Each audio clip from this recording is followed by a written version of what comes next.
Shalom, saudara-saudara sekalian. Apa kabar semua? Puji Tuhan, kita masih terus diberi kesempatan untuk memuji dan menyembah Tuhan bersama-sama melalui ibadah online kita bersama New Joy Community Church. Tuhan begitu baik dalam hidup kita, kasih-Nya tidak pernah habis di dalam hidup kita. Amin. Mari saudara, kita akan segera mulai ibadah kita. Kita rindu menaikkan pujian penyembahan kita. Pujian pertama itu, Yesus, Engkaulah permata hatiku.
Shalom, New Joy Family, Bapak Ibu Saudara, kawan-kawan yang dikasihi Tuhan Yesus.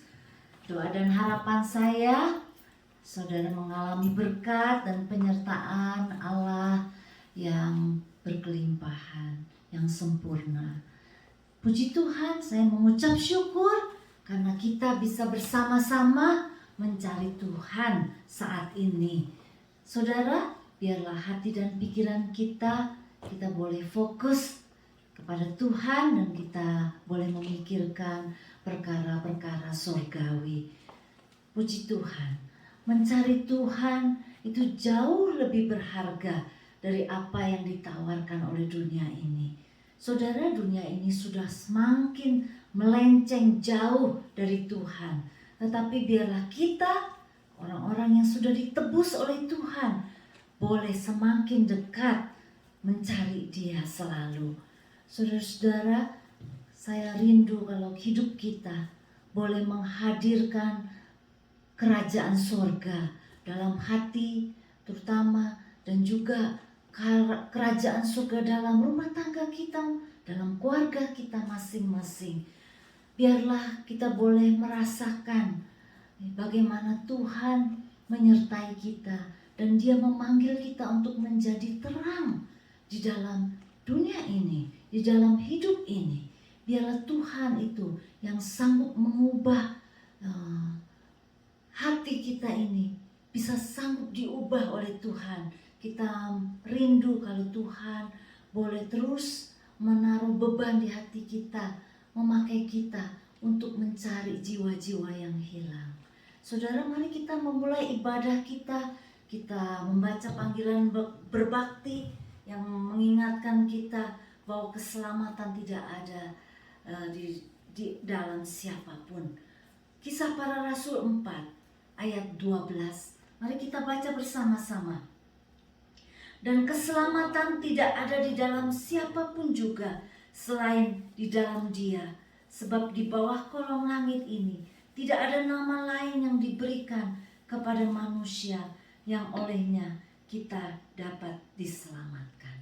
Mari kita berdoa, saudara-saudara. Kami mohon pimpinan-Mu Tuhan, kami rindu kehadiran-Mu Tuhan. Tolong Tuhan Yesus supaya kami boleh mencari dahulu kerajaan Allah dan kebenarannya, dan semuanya akan ditambahkan. Terima kasih Tuhan Yesus, kami rindu Bapa, biarlah hati ini Tuhan Engkau yang boleh bertahta. Tuhan, kalau ada kekhawatiran, kecemasan dan takut, biarlah boleh Tuhan angkat, buang jauh-jauh. Kalau ada kebimbangan atau putus asa, biarlah Tuhan berikan iman.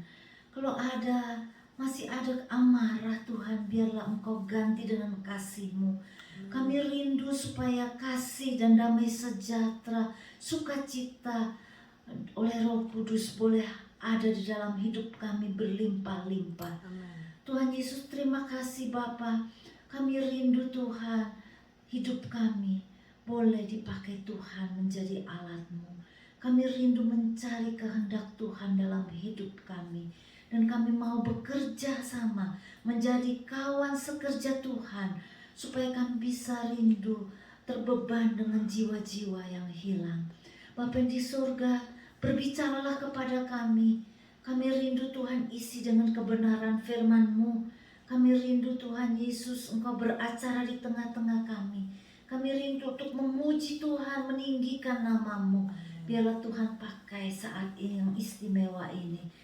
Tuhan, terima kasih. Kami percaya bahwa pertolongan kami datangnya dari Tuhan pencipta langit dan bumi. Biarlah Allah Bapa, Allah Putra, dan Allah Roh Kudus memberkati ibadah kami. Amin. Tuhan Yesus memberkati. Puji Tuhan, saudara. Saya rindu mengundang kita semua untuk bangkit berdiri. Kita mau sambut firman Tuhan itu dengan sorak-sorai. Saudara, hanya ada satu nama yang dapat memberikan kehidupan dan keselamatan, yaitu nama Yesus. Amin, saudara. Mari pujikan pujian ini. Yesus jalan kebenaran dan jalan kehidupan.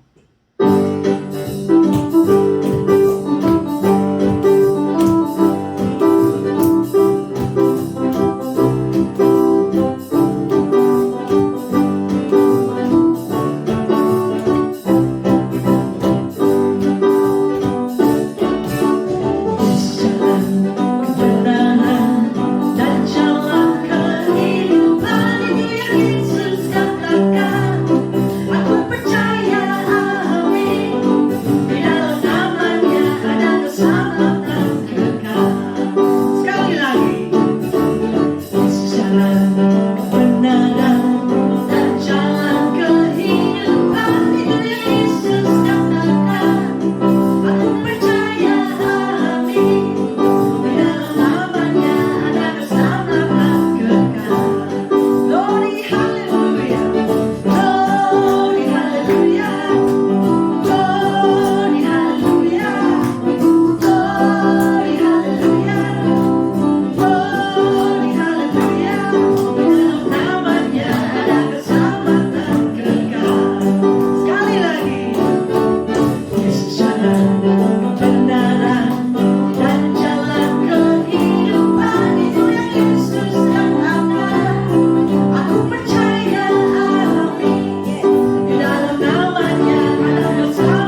memberikan keselamatan buat kita semua saudara, buat orang-orang yang percaya, yaitu nama Yesus. Amin saudara.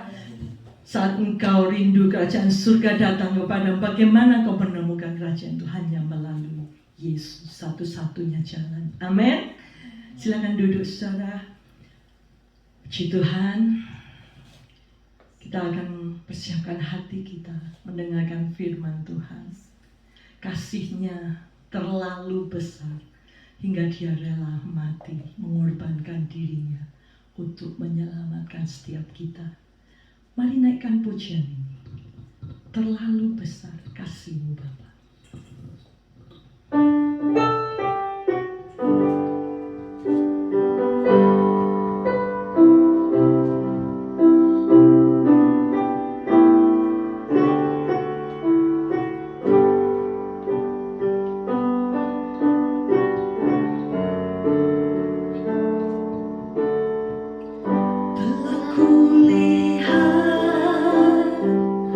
Bukti kasih-Mu,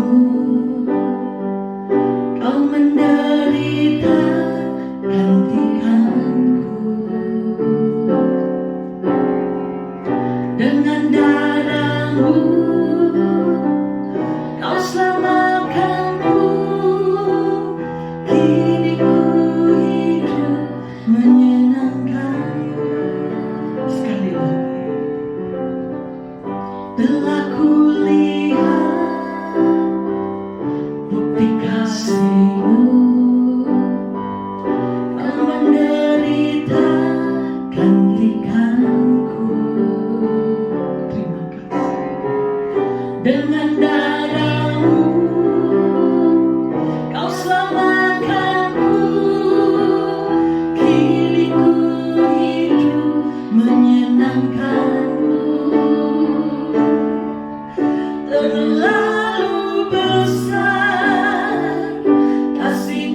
City Church, saudara-saudara, kawan-kawan dimanapun kalian berada, Tuhan kita Yesus Kristus mengasihi kita semua. Amin.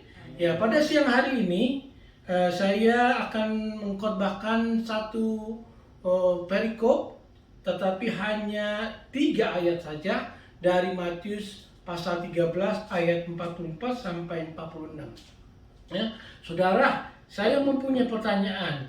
Pernahkah saudara itu menemukan sesuatu yang begitu bagus sehingga saudara bersedia mengorbankan segala-galanya, ya, mengorbankan yang lain hanya untuk mendapatkan barang yang saudara senangi?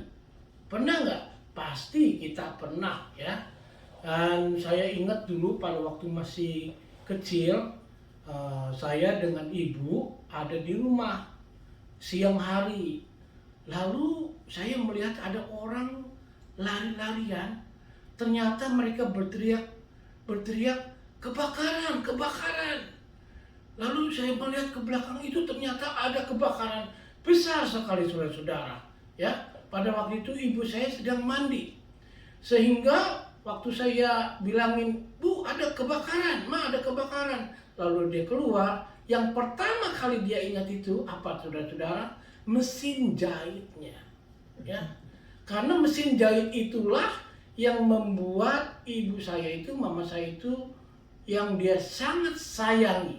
Sehingga dia tidak ingat yang lain, yang dia ingat itu hanya mesin jahitnya. Ya. Nah, saudara-saudara, kalau kita mengasihi satu barang melebihi yang lain, artinya pasti barang itu sangat penting sekali untuk saudara, ya. Demikian juga kalau ada orang yang dijamah oleh Tuhan, lalu hatinya dirubah sehingga orang tersebut melihat kerajaan surga, melihat Tuhan itu melebihi dari segala-galanya yang lain di dalam hidupnya, ya. Dan dia pikirkan dan dia utamakan selalu hanya mengenai pelayanan kepada Tuhan, melayani di gereja dan lain sebagainya, ya. Itu yang selalu diutamakan. Demikianlah pada siang hari ini kita akan membahas 2 perumpamaan, ya, tentang mengenai harta yang terpendam dan mutiara yang indah, ya. Dari cerita Tuhan Yesus sendiri mengenai 2 orang, yang satu menemukan sesuatu yang berharga dan yang satu lagi mencari sesuatu yang berharga, ya. Saya akan bacakan lalu kita berdoa. Ayat 44. Hak kerajaan surga itu seumpama harta yang terpendam di ladang yang ditemukan orang, lalu dipendamkannya lagi. Oleh sebab sukacitanya, pergilah ia menjual seluruh miliknya, lalu membeli ladang itu. Demikian pula hal kerajaan surga itu seumpama seorang pedagang yang mencari mutiara yang indah. Setelah ditemukannya mutiara yang sangat berharga, ia pun pergi menjual seluruh miliknya, lalu membeli mutiara itu. Demikianlah firman Tuhan. Kita tunduk kepala dan kita berdoa. Bapa kami yang ada di surga, terima kasih pada siang hari ini kami boleh berkumpul lagi di mana anak-anak Tuhan berada, di rumah ataupun juga di tempat kami merekam kebaktian online ini. Tuhan akan menyertai kami semua satu persatu, dan Tuhan akan memberkati pendengaran akan firman Tuhan, sehingga kami lebih-lebih lagi mengasihi dan melayani Tuhan di dalam hidup ini. Karena Engkau adalah harta yang terpendam, Engkau adalah mutiara yang sangat mahal sekali, yang tidak bisa kami tukar dengan apapun juga. Karena Engkaulah satu-satunya harta di dalam kehidupan kami ini, yang sementara tetapi yang sifatnya menuju kekekalan. Terima kasih Bapa di surga, berkatilah yang mendengar dan juga berkatilah yang membawakan firman Tuhan. Dalam nama Tuhan Yesus kami boleh berdoa dan mengucap syukur kepadamu saja. Amin. Saudara-saudara, pertama saya bacakan lagi ayat 44 ya. Dikatakan begini, hal kerajaan sorga itu seumpama harta yang terpendam di ladang, yang diketemukan orang lalu dipendamkannya lagi. Oleh sebab sukacitanya, pergilah ia menjual seluruh miliknya, lalu membeli ladang itu. Ya, kita membicarakan tentang nilai kerajaan sorga. Kalau minggu kemarin kita membicarakan pertumbuhan kerajaan sorga. Nilai kerajaan sorga itu sangat besar sekali, ya, begitu besarnya sehingga ada orang yang sanggup mengorbankan yang lain-lain dan dia mengutamakan hanya tentang kerajaan sorga tersebut. Dan perumpamaan ini adalah cerita yang singkat, ya, dan intinya itu sangat mudah sekali dimengerti, di mana ada orang yang menemukan harta karun di sebuah ladang. Ya, jadi mungkin ceritanya pada satu hari orang itu sedang jalan melewati sebuah ladang, lalu dia melihat ada sesuatu yang timbul dari tanah, lalu waktu dia melihat dan dia menggalinya, ternyata di situ ada harta yang terpendam, saudara. Ya, dan kemungkinan pemilik ladang yang dahulu itu kemungkinan sudah pindah atau juga mungkin sudah mati, tetapi dia tidak tahu ada harta terpendam. Dan orang yang melewati ladang ini melihat ada ladang, ada harta terpendam di situ, lalu secara etis kemungkinan kelihatannya dia tidak etis. Tetapi sebenarnya kalau zaman dahulu, kalau orang ingin membeli ladang itu mereka pasti mempunyai tujuan untuk memiliki seluruhnya, ya, sehingga dia pulang ke rumah, dia bawa duitnya, lalu dia beli ladang itu dengan seharga apapun juga kepada pemilik ladang tersebut. Nah, boleh dikatakan akhirnya ladang tersebut menjadi milik dia, dan dia sangat bersukacita sekali. Dia sangat gembira sekali menemukan harta karun tersebut, ya, sehingga begitu gembiranya, begitu sukacitanya, dikatakan oleh firman Tuhan, dia mengorbankan seluruh hartanya, lalu dia membeli ladang tersebut. Sehingga saudara-saudara, kalau kita mendengar cerita atau sharing dari orang yang baru mengenal Injil, yang baru mengenal Tuhan Yesus Kristus, yang baru memberikan hatinya untuk Tuhan, sepertinya orang itu memang benar-benar mengorbankan segala-galanya hanya untuk mau memberikan hidupnya kepada Tuhan 100%.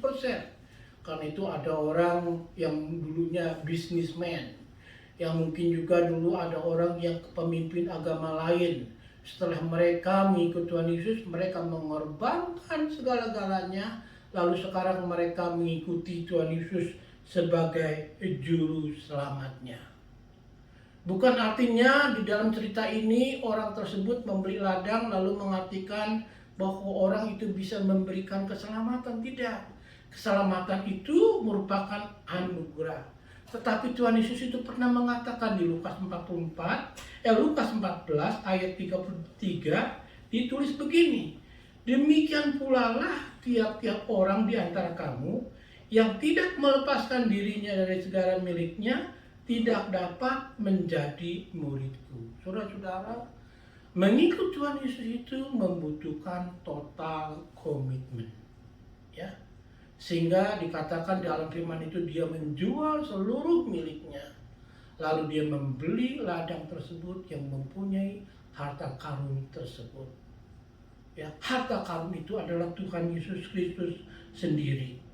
Ya, begitu tinggi nilainya sampai dia mau mengorbankan seluruh kehidupannya hanya untuk ingin melayani Tuhan. Karena saudara-saudara, kalau kita renungkan, sejauh-jauhnya kita renungkan, walaupun kita berikan seluruh hidup kita ini, belum sepadan dengan apa yang Tuhan sudah boleh berikan kepada kita mengenai keselamatan yang diberikan kepada kita. Ya, kita melayani dia 366 hari pun, 25 jam sehari pun belum sepadan dengan apa yang dia telah lakukan untuk kita. Nah, selanjutnya saudara-saudara, Tuhan Yesus itu memberikan perumpamaan yang berikutnya, ya. Jadi yang perumpamaan yang pertama itu perumpamaan tentang harta. Lalu Tuhan Yesus sekarang membicarakan perumpamaan tentang mutiara. Dari ayat 45 sampai 46. Saya bacakan ya saudara-saudara ya. Begini firman Tuhan. Demikian pula hal kerajaan sorga itu seumpama seorang pedagang yang mencari mutiara yang indah. Setelah ditemukannya mutiara yang sangat berharga, ia pun pergi menjual seluruh miliknya, lalu membeli mutiara itu. Ya. Nah, saudara-saudara, kalau bagian pertama dari perumpamaan ini, yaitu tentang pencarian mutiara yang bernilai tinggi. Ya, jadi bagian pertamanya tentang mendapatkan mutiara yang bernilai tinggi ini. Jadi ceritanya begini saudara-saudara, ada seorang bisnismen, ya, dia itu memang bisnisnya itu menjual perhiasan, ya, menjual emas, menjual berlian, menjual mutiara, tetapi di dalam perjalanan bisnismennya itu dia pun sedang mencari sebuah mutiara yang paling bagus sekali, ya, untuk kepunyaan dia sendiri, untuk dia miliki sendiri, ya. Dan mutiara yang dianggap yang paling berharga itu dia masih cari, saudara-saudara. Zaman dulu, saudara-saudara, zamannya Yesus, ya.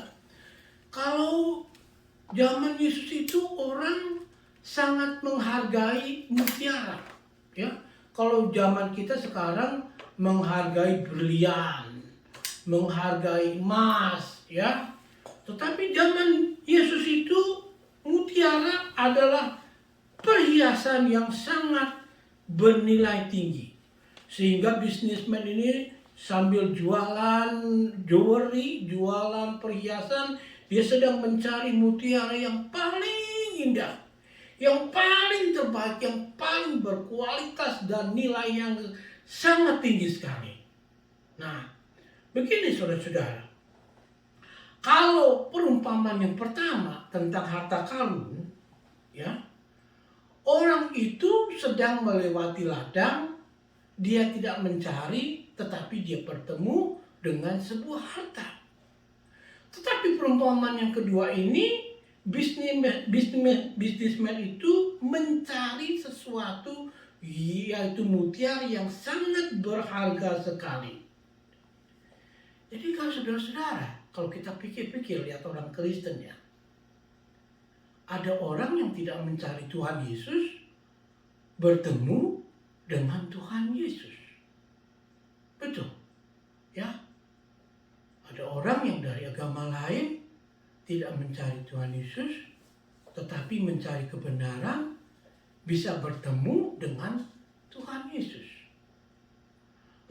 Lalu yang berikutnya, ada juga orang yang memang di dalam hidupnya itu selalu mencari sesuatu yang merupakan satu kebenaran. Saudara-saudara, dulu saya tuh suka berpikir begini. Hidup saya ini, apakah hanya saya dilahirkan, lalu menjadi besar, lalu menikah, lalu menjadi tua, lalu mati? Apakah hanya itu saja nilai hidup saya? Kalau seperti itu, loh apa bedanya saya ini dengan hewan? Hewan kan begitu. Lahir, besar, menikah, tua, mati. Lalu saya berpikir, tidak mungkin. Pasti ada sesuatu yang lebih tinggi nilai hidup saya daripada saya hidup seperti hewan. Jadi saudara-saudara, satu kali pada waktu saya mendapatkan kesulitan sekali di dalam hidup saya, lalu saya bercakap-cakap dengan ibu saya. Ibu saya itu selalu bilang, udah kembali lagi ke gereja, baca Alkitab, berdoa. Lalu saudara-saudara, saya membaca Matius 6:33. Di ayat tersebut dikatakan, carilah kerajaan Allah terlebih dahulu, maka semuanya itu akan ditambahkan. Lalu setelah saya membaca ayat tersebut, saya menangis seperti anak kecil, saudara-saudara. Sepertinya Tuhan itu berkata-kata kepada saya bahwa dialah yang saya cari sebenarnya di dalam hidup ini. Dan saya merasakan sangat begitu sukacita, sangat begitu berbahagia, seperti semua beban saya itu terlepas dari pundak saya. Ya. Demikian juga saudara-saudara, kalau kita mengingat orang-orang pemimpin-pemimpin agama, ya, bisnismen, ada yang sudah mengenal Tuhan Yesus, meninggalkan seluruhnya, dia ikut Tuhan Yesus. Ada juga pemimpin-pemimpin agama yang diketemukan oleh Tuhan Yesus, mereka meninggalkan semuanya, lalu mereka mengikuti Tuhan Yesus. Demikian juga dengan Paulus, saudara-saudara. Paulus tidak mencari Tuhan Yesus, tetapi dia ketemukan Tuhan Yesus pada waktu di jalan Damaskus. Jadi sebenarnya saudara-saudara, kalau kita merenungkan tentang kekristenan itu ada dua cara Tuhan menemukan orang. Ada dua cara Tuhan itu mendapatkan orang. Ada yang dia dapatkan, yang dia pilih untuk menjadi umatnya. Ada juga yang dia menyatakan dirinya kepada orang yang mencari kebenaran. Karena itu di Yesaya 65 ayat 1 itu ditulis begini. Aku telah berkenan memberi petunjuk kepada orang yang tidak menanyakan aku.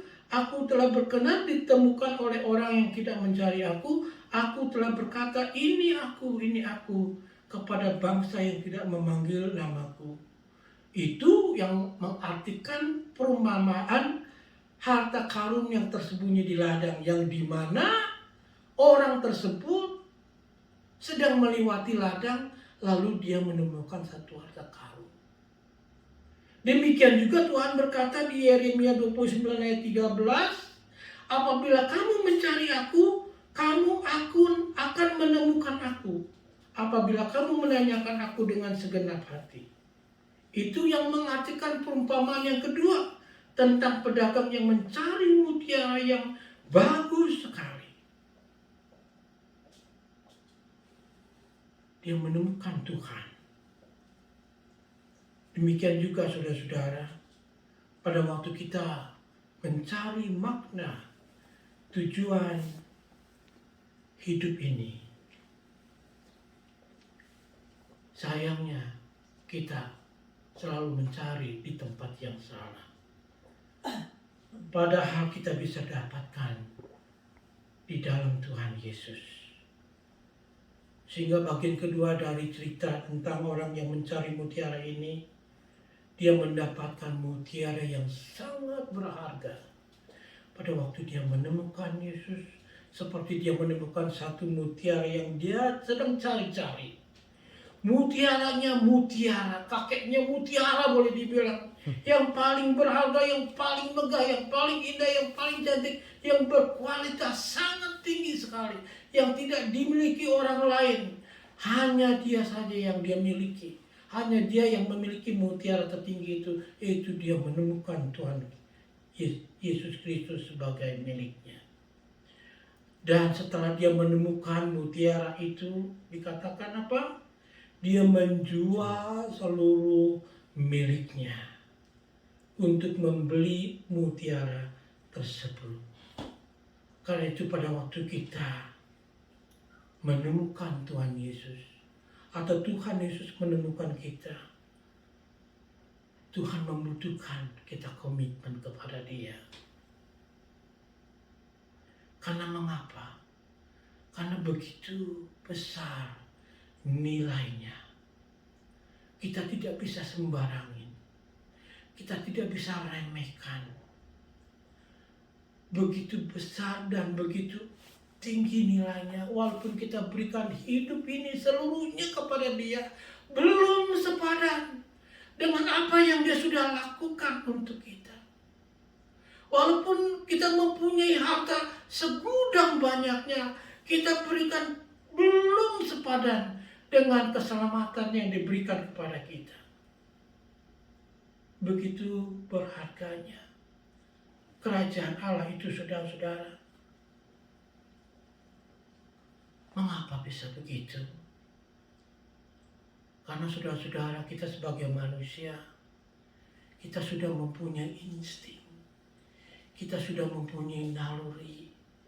Dari kecil kita selalu mencari sesuatu yang bisa membahagiakan saya, yang bisa memuaskan saya.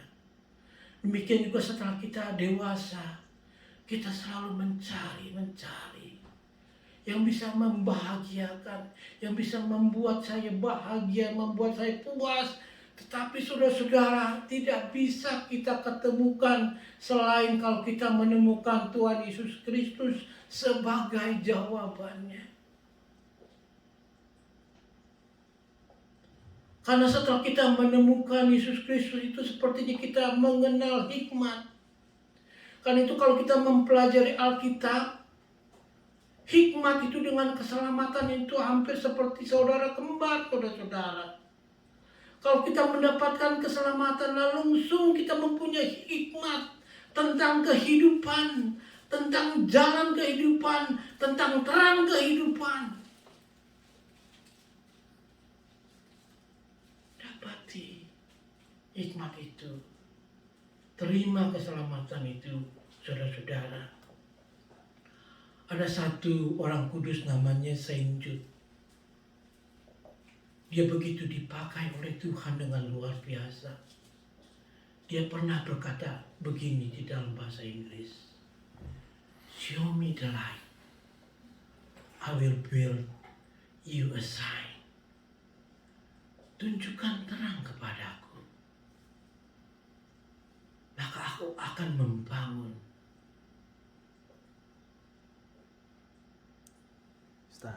istana untuk engkau. Show me the light, Lord, and I will open my heart for you. Berikan hikmat kepadaku, maka aku akan menjalankan hidup ini seturut dengan sekehendak Tuhan. Karena kita membutuhkan terang itu untuk menerangi hidup kita. Kita membutuhkan hikmat untuk memimpin hidup kita. Karena itu di Perjanjian Lama di Amsal dikatakan, permulaan hikmat itu adalah takut akan Tuhan. Permulaan hikmat itu memperoleh Tuhan. Permulaan hikmat itu memperoleh pengertian. Tentang apa? Tentang Tuhan. Kalau kita sudah mendapatkan Dia, junjung Dia, junjung hikmat itu, junjung keselamatan itu. Dialah yang paling utama di dalam kehidupan kita. Dan dikatakan, kalau engkau menjunjung Dia, engkau akan dikalungi dengan bunga kehormatan. Engkau akan ditinggikan. Engkau akan dijadikan kepala. Engkau akan dijadikan terang bagi orang-orang di sekitarmu. Dan karangan bunga yang indah itu akan dikalungkan di lehermu. Sebagai satu mahkota yang indah yang dikaruniakan untuk engkau. Mengapa kita mencari yang lain? Mengapa kita tidak mencari hikmat itu?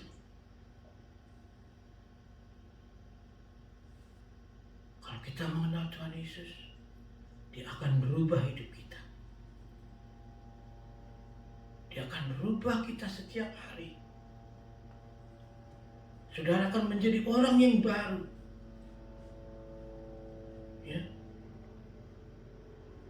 Tidak ada yang lebih penting daripada Yesus yang berharga di dalam hidup ini selain Tuhan Yesus ini. Dan itu saudara-saudara, setelah kita mengenal dan saudara mengerti tentang Yesus Kristus, tentang mutiara yang indah, tentang harta yang terpendam ini, tentang hikmat dan tentang keselamatan, ada 3 aplikasi yang saya rindu saudara melakukan dan ingat selalu. Dan saudara harus terapkan di dalam kehidupan saudara, saudara renungi itu selalu. Ada 3 aplikasi. Pertama, sukacita keselamatan. Betul.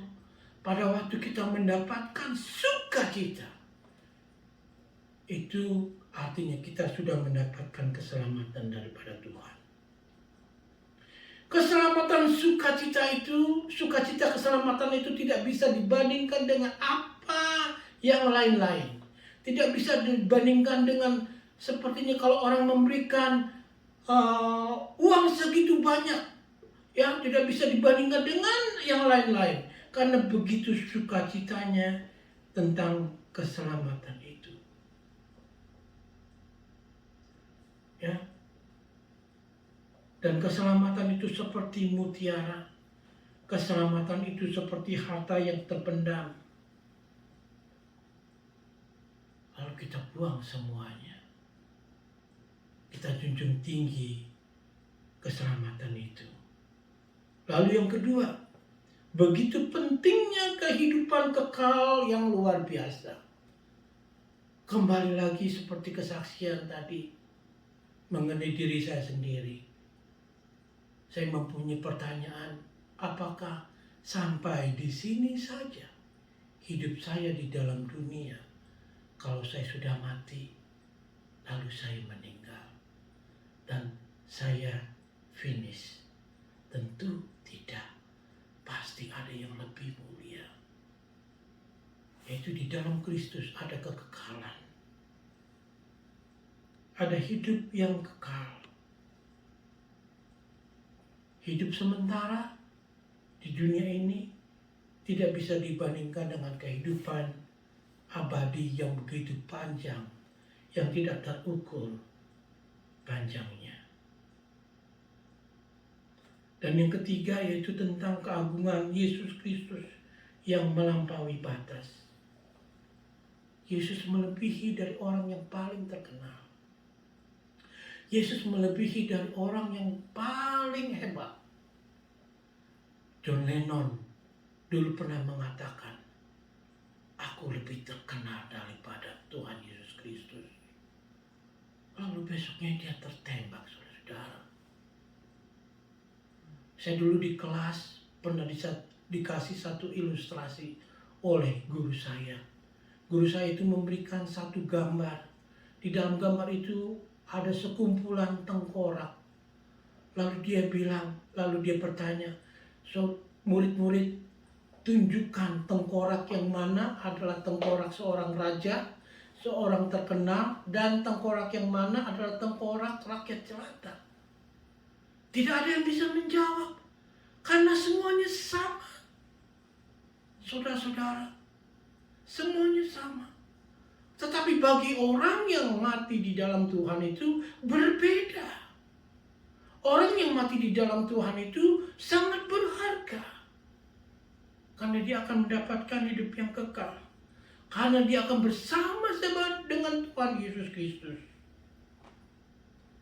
Saudara mau bersama Yesus selama-lamanya? Seperti Daud mengatakan di Mazmur 27 ayat 4, dia berkata begini, satu hal telah kuminta kepada Tuhan, itulah yang kuingini, diam di rumah Tuhan seumur hidupku, menyaksikan kemurahan Tuhan dan menikmati baiknya. Juga kita membaca di Mazmur 73 ayat 25, siapa gerangan ada padaku di sorga selain engkau? Selain engkau tidak ada yang kuingini di bumi. Siapa yang kita ingini di dalam hidup ini? Mari saudara-saudara, punya Yesus Kristus dalam hidupmu.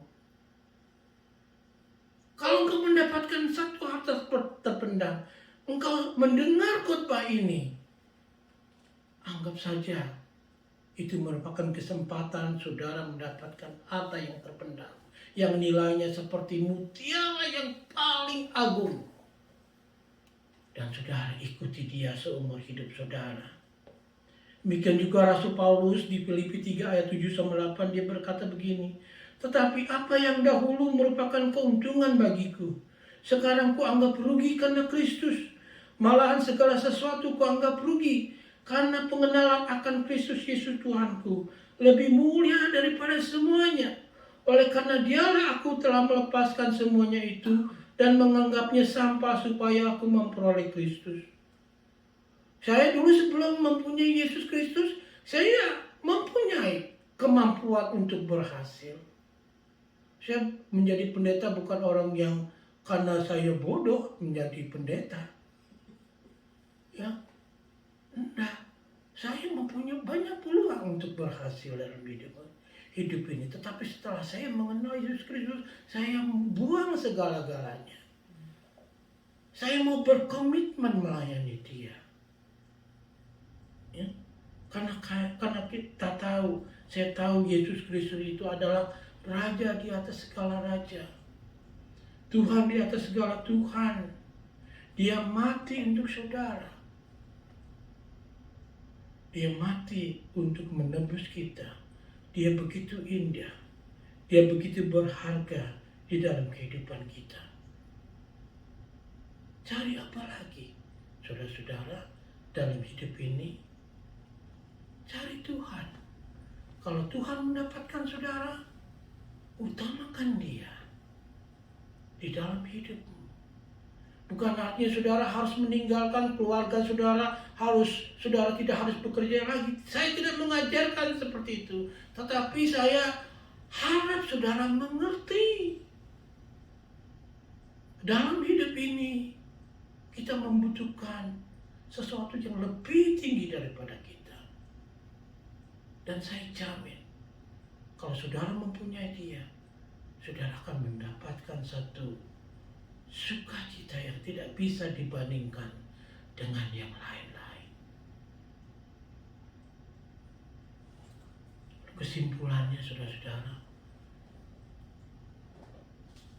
dunia itu selalu menggoda kita untuk menukar sukacita surga dengan kesenangan duniawi setiap hari. Bukan artinya saudara, setelah menerima Yesus Kristus, mendapatkan dia lalu saudara tidak boleh menikmati kesenangan duniawi. Dua orang itu tidak pernah menyesal. Saudara tidak ketemukan ayatnya bahwa dia itu menyesal setelah menerima Yesus Kristus, mendapatkan Yesus Kristus, dia akan menyesal. Saya tidak pernah menyesal.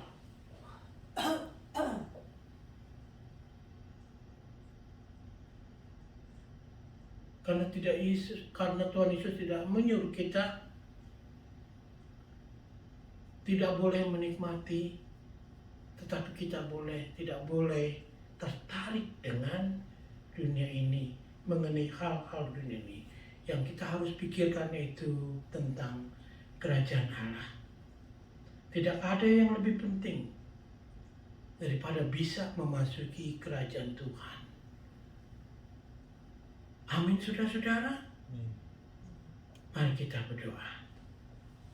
Bapa kami yang ada di sorga, kami sudah mendengarkan firman Tuhan.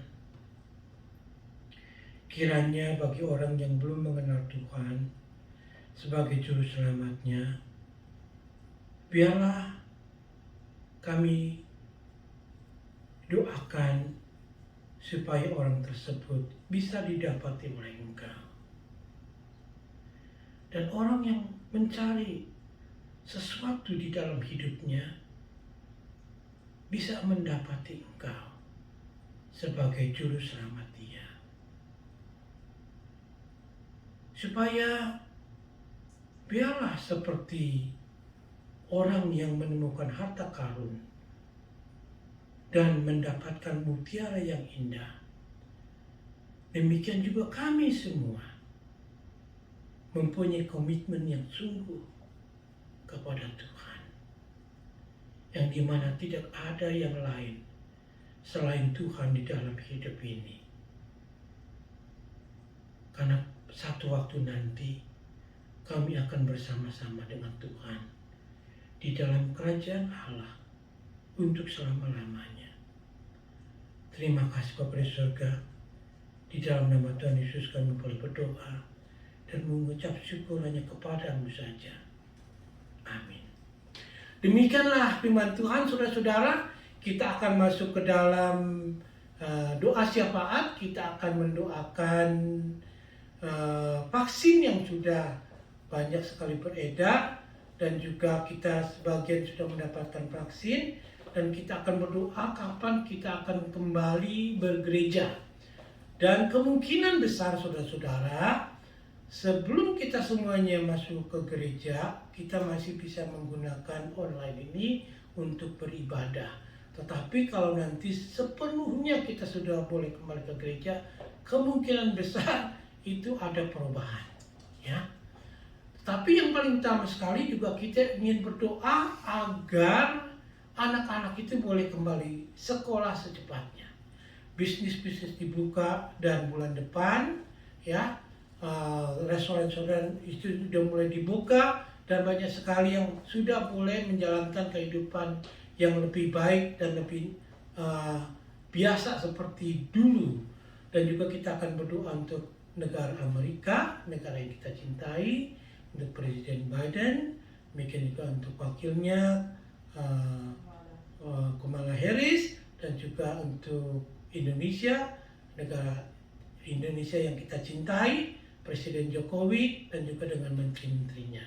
Dan juga kita berdoa agar semuanya itu boleh menjadi satu kerinduan kita untuk menginjili kepada orang banyak. Ya, mari kita tunduk kepala dan kita berdoa. Bapa kami yang ada di sorga, kami datang kepadamu kembali dalam doa kami.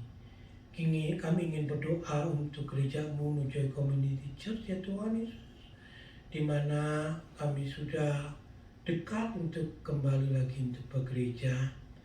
Kiranya Tuhan tolong supaya Engkau memberikan waktu yang tepat dan waktu yang indah di mana kami bisa berkumpul lagi di gerejamu untuk berbakti dan juga melayani satu dengan yang lain. Kiranya Tuhan tolong kirimkan jemaat-jemaat yang baru, yang belum mengenal Tuhan Yesus, dan juga jemaat-jemaat yang baru yang mencari Engkau sebagai pertanyaan dalam hidup mereka, supaya kami bisa menjadi berkat buat mereka semua, ya Tuhan Yesus. Biarlah kiranya Tuhan tolong Bapa di surga, jadikan gerejamu ini yang selalu menjunjung tinggi Engkau sebagai harta karun yang besar dan seperti mutiara yang begitu bernilai tinggi. Kiranya Tuhan ajarkan kami untuk kami boleh menghargai Tuhan dengan sepenuh hati kami. Bapak juga kami berdoa untuk negara Amerika, Presiden Biden dengan wakilnya Kamala Harris. Demikian juga untuk sekolah-sekolah dan juga perusahaan-perusahaan bisa dibuka dengan secepatnya supaya kami hidup bisa kembali lagi dengan baik dan normal, tidak kekurangan satu apapun juga. Kami juga berdoa untuk negara asal kami Indonesia, kiranya Engkau boleh berkati Presiden Jokowi dengan seluruh menteri-menterinya agar Tuhan itu memberkati mereka. Berkati negara Indonesia menjadi satu negara yang diberkati Tuhan di dalam ekonomi, di dalam kejayaan sebagai satu negara yang besar dan diberkati. Kiranya Tuhan berkati juga Konjen dengan seluruh anak buahnya di LA, supaya mereka boleh mempunyai kesabaran, mempunyai ketekunan untuk melayani masyarakat Indonesia di sini. Terima kasih Bapa di surga. Dengarlah doa kami ini yang kami panjatkan Dalam nama Tuhan kami Yesus Kristus, Juru Selamat kami yang selalu hidup itu. Amin. Demikianlah saudara-saudara, kebaktian kita pada siang hari ini. Saya mengundang Lisa untuk memimpin kita dengan Angie, dengan Harry dalam lagu How Great Is Our God. Dan kita menutup kebaktian kita dengan benediction. Mari kita mengucap syukur saudara. Kita naikkan sama-sama How Great Is Our God. How great is our God. Sing with me, how great is our God. And all will see how great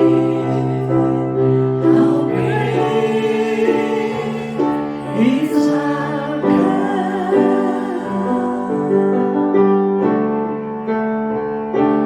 How great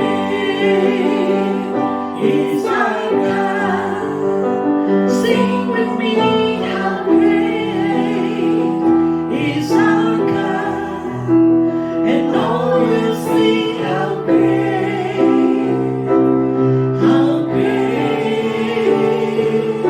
is our God. Jemaat yang Tuhan Yesus kasihi, terimalah berkat daripada Tuhan. Biarlah kasih setia Allah Bapa, kasih karunia Tuhan kita Yesus Kristus, dan persekutuan dari Allah Roh Kudus selalu tercurah kepadamu sekalian, dari siang hari ini sampai selama-lamanya. Diberkatilah dalam pekerjaanmu, dalam keluargamu, dalam pelayananmu, demikian juga di dalam kesehatanmu dan pemberianmu, supaya itu boleh dilipat gandakan oleh Tuhan untuk kebesaran dan kemuliaan namanya saja. Amin.